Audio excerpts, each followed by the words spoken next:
सदृश गोपिन प्रेम प्रकट कलयुग ही दिखायो।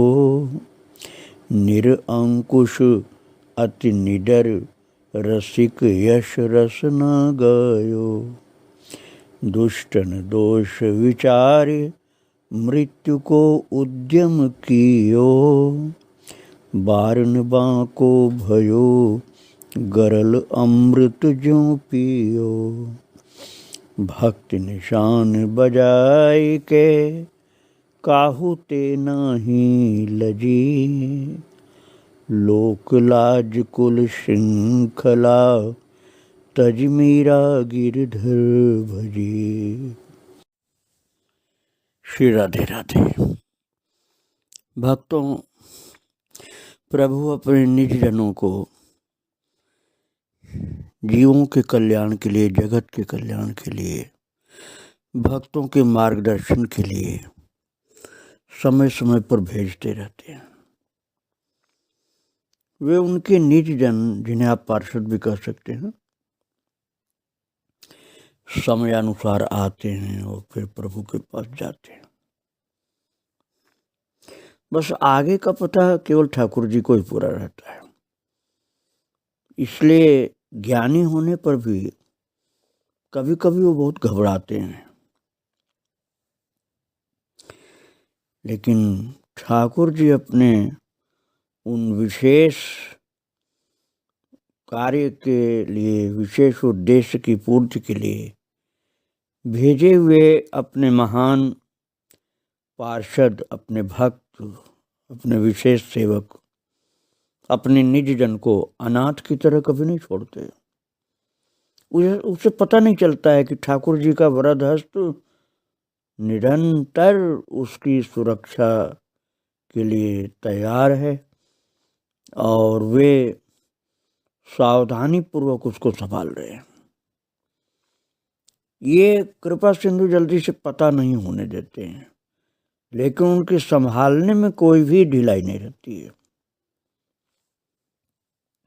आप लोग श्रवण कर रहे थे भक्तों, महान संत माता मीराबाई जी का चरित्र, जिसमें कल आपको प्रभु कृपा से सुनाया गया था कि मीरा जी जब द्वारकापुरी में नित्य लीलाएं, दिव्य द्वारका, ये सब का दर्शन कर चुकी, उसके बाद फिर जो चित्तौड़ में महान विप्लव मचा हुआ था, मीराबाई जी के चित्तौड़ त्याग के बाद से ही लगातार वहाँ विनाश की लीला चल रही थी। यहाँ तक कि चित्तौड़ भी उनके राजवंश से अलग हो गया था, मुसलमानों के अधिकार में आ गया था।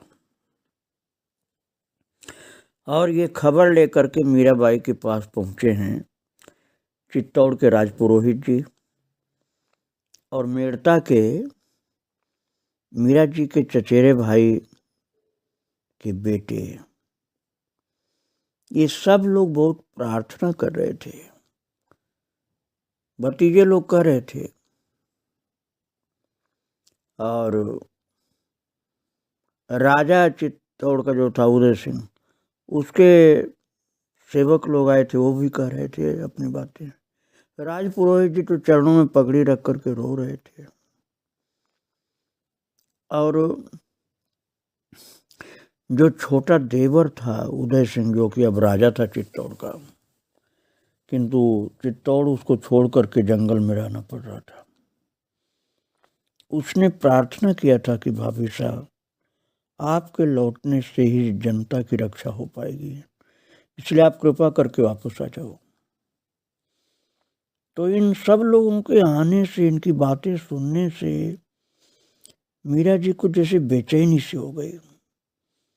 उनको लगता था कि अब वहाँ मुझे जाना किसी भी तरह से संभव वापस नहीं है। वापस मैं जाऊं चित्तौड़, ये संभव नहीं है। तो उन्होंने निश्चय कर लिया कि मुझे लौट के जाना नहीं है। इसलिए भगवान से प्रार्थना करने लगे कि प्रभु आप क्या मुझे अपने चरणों से दूर करेंगे? मैं बहुत भटक चुकी हूँ, अब देह में भटकने का दम नहीं है, उम्र भी मेरी इतनी हो रही है, 60 से ऊपर, लगभग 65 के आसपास उम्र थी मीराबाई की।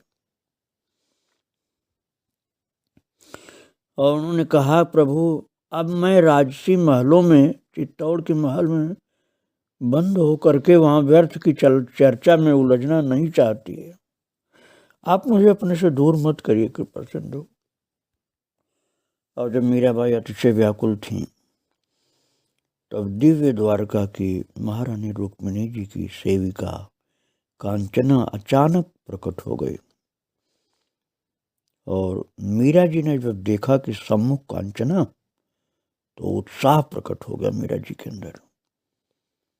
उन्होंने पूछा कि महादेवी ने कुछ मुझे कहलवाया आपसे?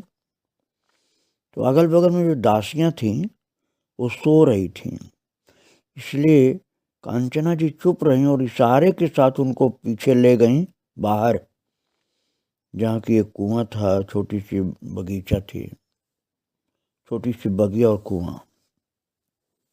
कुएं की जगत पर बैठ करके कांचना ने महारानी रुक्मिणी जी का संदेश सुनाने के लिए कहा कि मैं आपको कुछ पिछली बातें सुनाना चाहती हूँ जो आपको मालूम नहीं है, इसीलिए आपको घबराहट है, और जब आप जान जाएंगे उन बातों को तो घबराहट आपकी खत्म हो जाएगी। तो मीरा जी ने कहा कि कृपा करके आप बतलाइए। तो कांचना ने कहा कि आप ब्रजकुल की माधवी हैं। मीरा जी को तो ये पता था ही भक्तों, आगे की बात कुछ थी ऐसी जो नहीं पता थी। मीरा जी ने स्वीकृत में सिर हिलाया कि हाँ मुझे मालूम। कांचना बतलाने लगी कि सूर्य ग्रहण के समय जब समस्त ब्रजवासी बाबा मैया के साथ देवी वृषभानुजा अर्थात राधा रानी कुरुक्षेत्र पधारी, तब उनके साथ हे माधवी तुम भी आई थी कुरुक्षेत्र, और कुछ समय कुरुक्षेत्र में रहकर पूरे ब्रज शिविर को साथ लिए प्रभु द्वारका पधारे थे। जहां अभी गोपी तलाई है वहीं ठहरे सभी जन। और देवी वृषभानुजा, उनकी सखियां, गोपाल अर्थात गौ चराने वाले ग्वाले, और ब्रज के जन जन का अनन्य प्रेम और असीम सरलता देखकर द्वारका के लोग और सभी महारानियां मन ही मन न्यौछावर थीं। वे एक एक दिन अपने यहाँ भोजन कराना चाहती थीं। ब्रजवासियों की सरलता और सच्ची भक्ति देख करके द्वारकावासी बहुत प्रसन्न थे। और संख्या की बहुलता के कारण ये संभव नहीं लगता था, अतः ये निश्चय हुआ कि सर्वप्रथम एक एक दिन 8 पटरानियां भोजन का आयोजन करें। एक दिन महाराज उग्रसेन और कुछ दिन ऐसे प्रधान सामंतों के यहाँ हो, अंत में 500 महारानियां मिलकर एक एक दिन भोजन का आयोजन करें। इस प्रकार थोड़े समय ही में सबको सुयोग प्राप्त हो जाएगा। तो भक्तों, इस प्रकार से द्वारकावासी लोग ब्रज के लोगों की सेवा करने के लिए आयोजन वहाँ किए, जहाँ गोपी तालाब है द्वारका के पास में।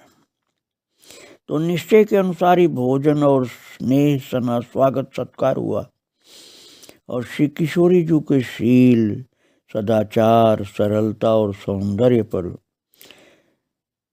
ऐसी मुग्ध हुई महारानी रुक्मिणी जी, जैसे अपने प्राणों के साथ देह का लगाव होता है। वे बार बार उन्हें आमंत्रित करती हैं, अपने सुकुमार हाथों से भोजन बनाती और अतिशय प्रेम अपार आत्मीयता पूर्वक अपने हाथ से खिलाती थी राधा रानी को। कभी कभी दोनों एक ही थाल में भोजन करती, महारानी रुक्मिणी जी और राधा रानी, और प्रभु की बातें, प्रभु की चर्चा करते करते ऐसी घुल मिल जाती थी कि लगता था कि दोनों सगी बहनें, महारानी रुक्मिणी जी और राधा रानी एकदम सगी बहनें जैसी रहती और बहुत काल के बाद जैसे मिली हुई, इतना प्रेम दिखलाई पड़ता था। भक्तों, उस समय कांचना ने बताया मीरा जी को कि राधा रानी अकेली नहीं पधारती थी, उनके साथ 2-4 सखियां अवश्य होती थी। तो बता रही कांचना मीराबाई को कि हे मीरा, उस समय तुम माधवी सखी थी और एक बार राधा रानी के साथ आप भी पधारी थी और द्वारकाधीश की पट्टमहिषी अर्थात महारानी रुक्मिणी साक्षात लक्ष्मी रूपा वैदर्भी के महल का असीम ऐश्वर्य और अतुल वैभव राधा रानी के साथ जब आप आई थी तो सब देखा आपने, और वो देख करके 1-2 क्षण के लिए आपके मन में भी उस वैभव की सुखानुभूति प्राप्त करने की और द्वारकाधीश की महारानी बनने की स्फुरना उभरी। भक्तों ने गंभीर रहस्य की बात कांचना ने बताई है और कहा है कि महारानी रुक्मिणी जी ने बात आपको बताने के लिए कहा है मुझे। कांचना ने बताया मीराबाई को कि जब आप राधा रानी के साथ पधारी थी और सब आपने देखा है, महारानी रुक्मिणी का महल, असीम ऐश्वर्य, असीम वैभव, तो उसकी सुखानुभूति प्राप्त करने की और द्वारकाधीश की महारानी बनने की एक क्षण के लिए स्फुरना आपके मन में उभरी थी, 1-2 क्षण के लिए, और थोड़ी देर में ही वो सब भूल भाल करके आप किशोरी जी के साथ वापस ब्रज शिविर में लौट गई थी। किंतु काल के अनंत विस्तीर्ण अंक में आपका वो संकल्प जड़ित हो गया था। उसकी पूर्ति की एक झांकी आप कुछ दिन पूर्व पा चुके हैं। मैंने जो आपको सुनाया था भक्तों, दिव्य द्वारका की बातें, समुद्र के किनारे कैसे कैसे अनुभव हुआ था मीरा जी को, वही कांचना याद दिला रही हैं और कह रही हैं कि जो थोड़ा सा बाकी था वो प्रसाद भी पाकर आप शीघ्र ही किशोरी जी की सेवा में पधार जाएंगे। तो मीरा जी ने पूछा कि क्या मुझे द्वारका से मेवाड़ लौटना होगा और इस देह को नहीं रखना चाहती अब मैं, इसके रखने से ही जंजाल उठ खड़े होते हैं, इसी कारण से तो ये लोग मुझे बुलाने आए हैं। तो कांचना बोली नहीं, आप घबराओ नहीं, नहीं अब विलंब ही नहीं, अब कुल 5-7 दिन बस, इसके बाद नहीं।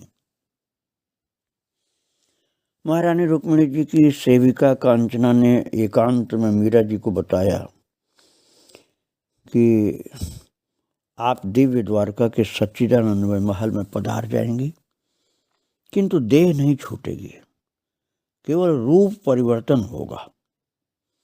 यही समाचार देने में सेवा में उपस्थित हुई हूँ, अब आज्ञा दीजिए, मैं जा रही हूँ।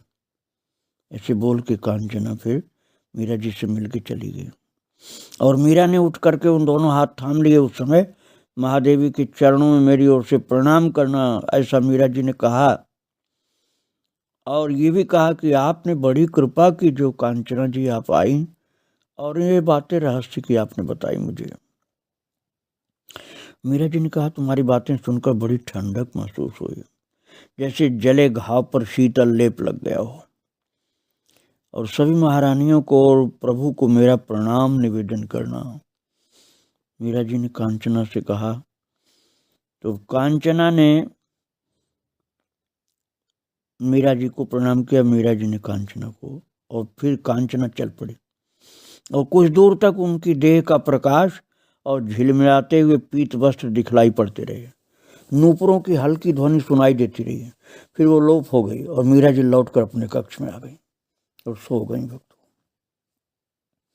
5-6 दिन पश्चात ही मेवाड़ के राजपुरोहित जी को कोई अनुकूल उत्तर नहीं मिला तो उन्होंने अनशन करने का निश्चय किया। और सौजन्यवशात महाराज जैसे चित्तौड़ के राजपुरोहित थे, ऐसे ही मेड़ता के राजपुरोहित भी बैठ गए अनशन के लिए। और 2 दिन और निकल गए भक्तों। मीरा जी ने कोई उत्तर नहीं दिया, क्योंकि मीरा जी को तो अभी इंतजार था कि कब मैं प्रभु के पास पहुंच जाऊं। ब्राह्मणों को भूखे मरते देख करके व्याकुल हो गई वो, और उनको रीते हाथ लौटाने की अपेक्षा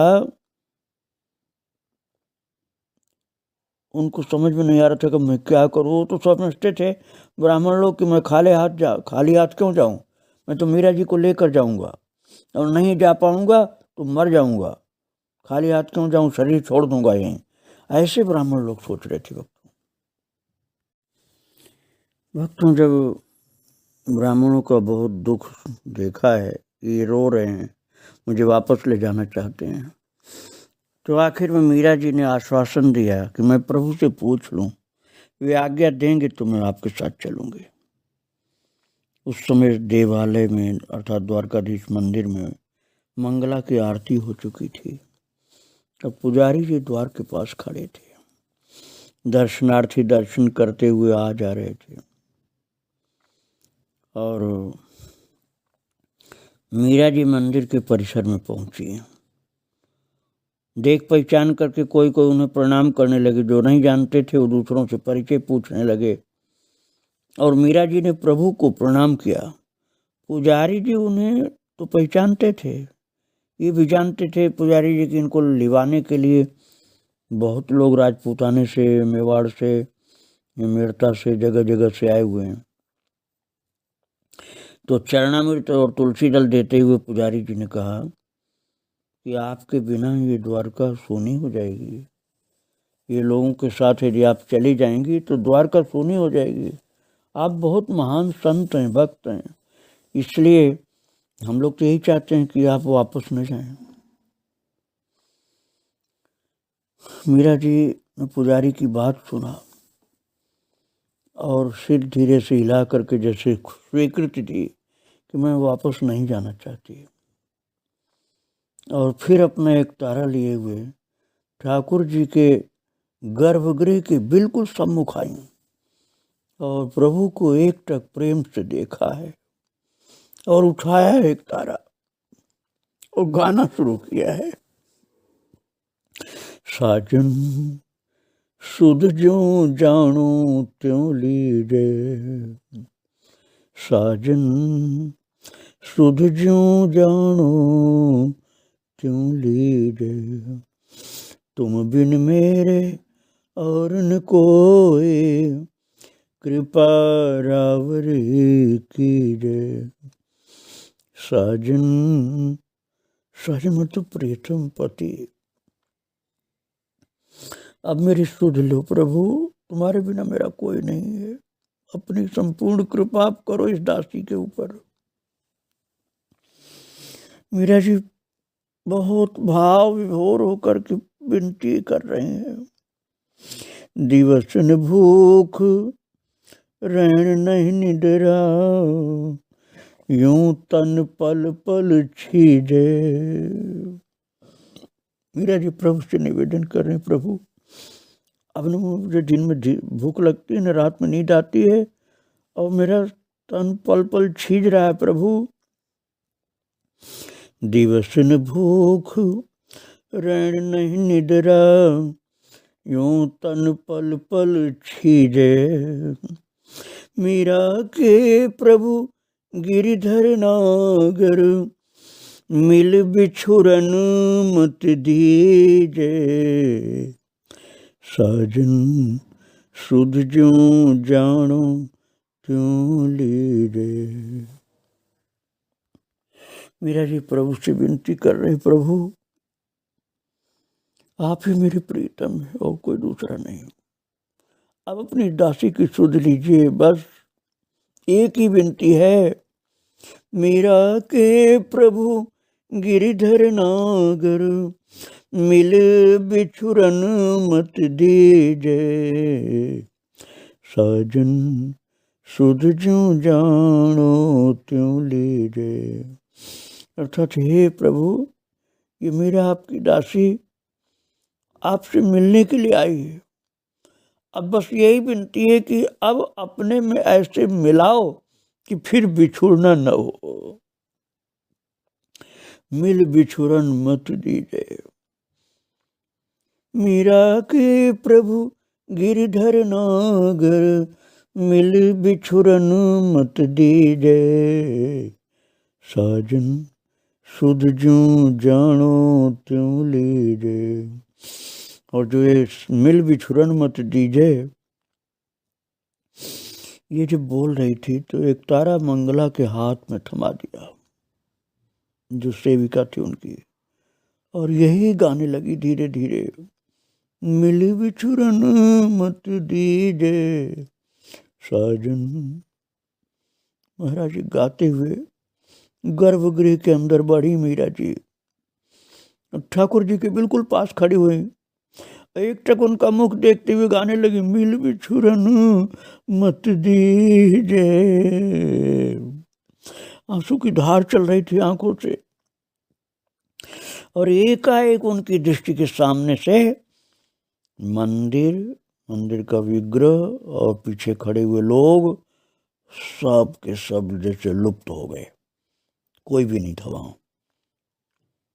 सामने थे तो वर वेश में खड़े, दूल्हा के वेश में खड़े हुए द्वारकाधीश मुस्कुरा रहे थे, और मीरा चरण स्पर्श के लिए ज्यों ही झुकने लगे कि दुष्टों का नाश करने वाले, भक्तों को दुलार देने वाले, शरणागतों को अभय और ब्रह्मांड का पालन करने वाले जो प्रभु हैं, उन्होंने अपनी बड़ी भुजाओं को फैलाया है।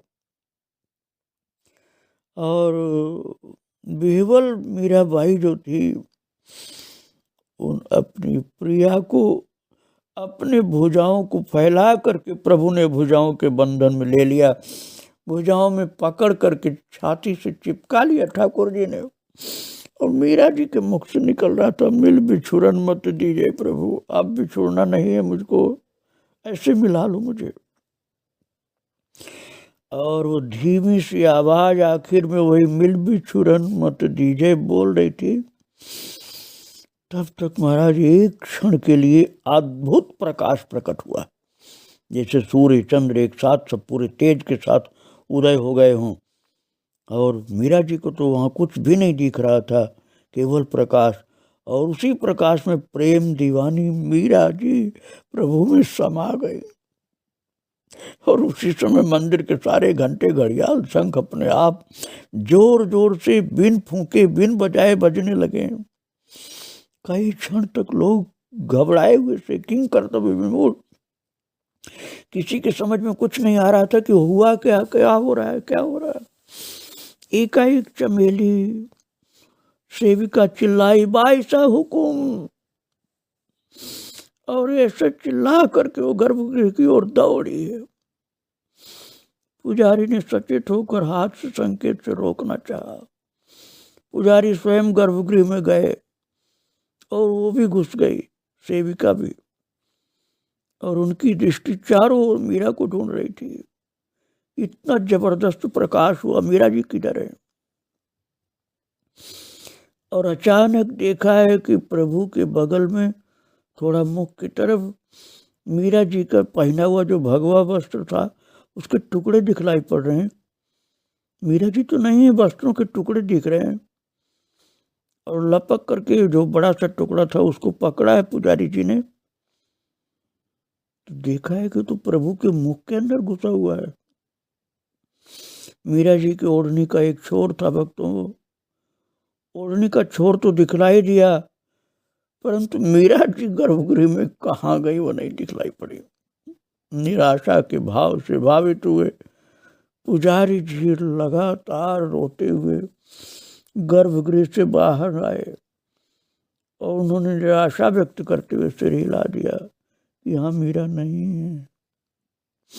और उनके संकेत का अर्थ समझ करके भक्तों, जो चित्तौड़ के और मेड़ता के लोग ही आए थे, केवल वही नहीं बल्कि सारी जनता आश्चर्य से चकित हो गई कि इतनी जबरदस्त रोशनी उत्पन्न हुई थी आंखें अंधी सी हो गई थी हम लोगों की।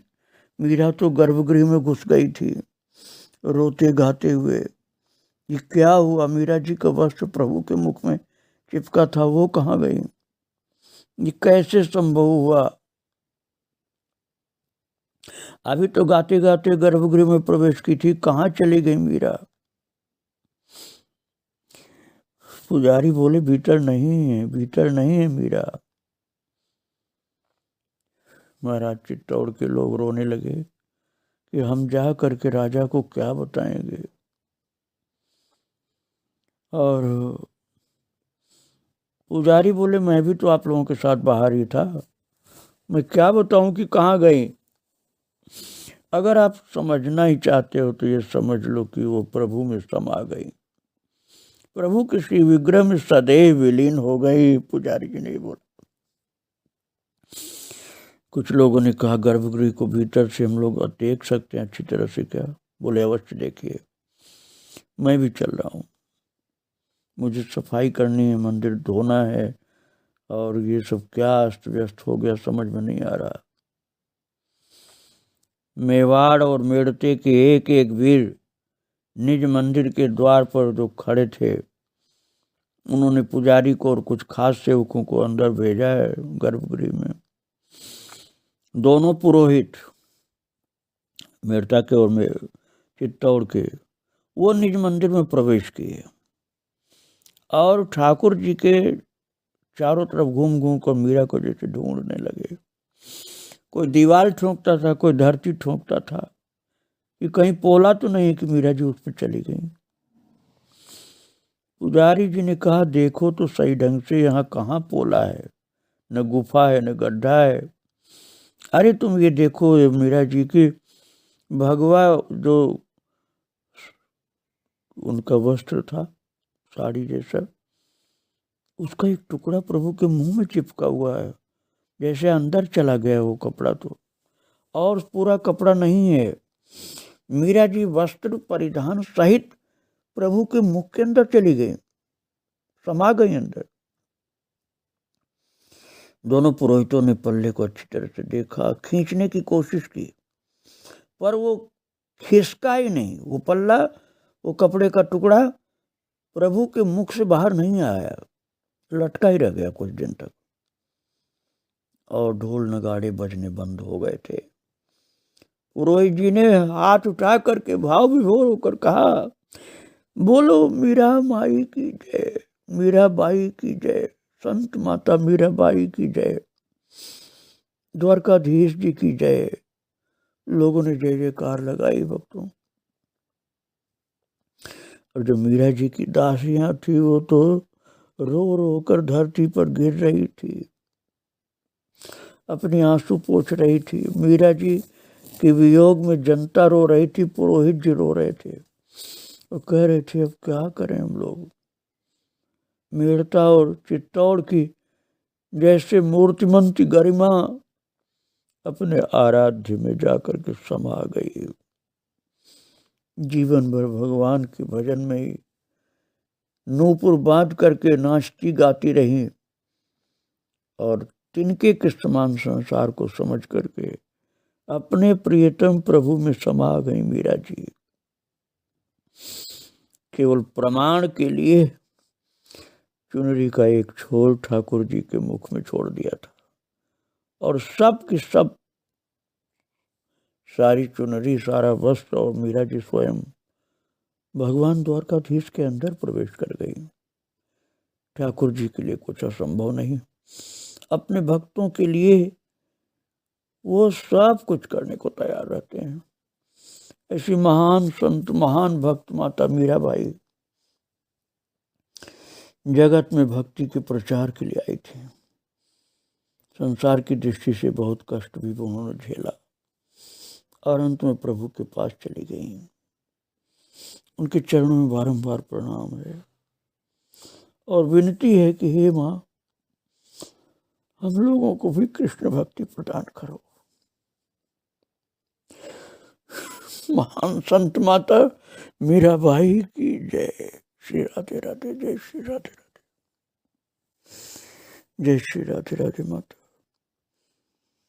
आपकी कथा आपके और आपके प्रियतम के चरणों में अर्पित है। श्री राधे राधे, जय श्री राधे।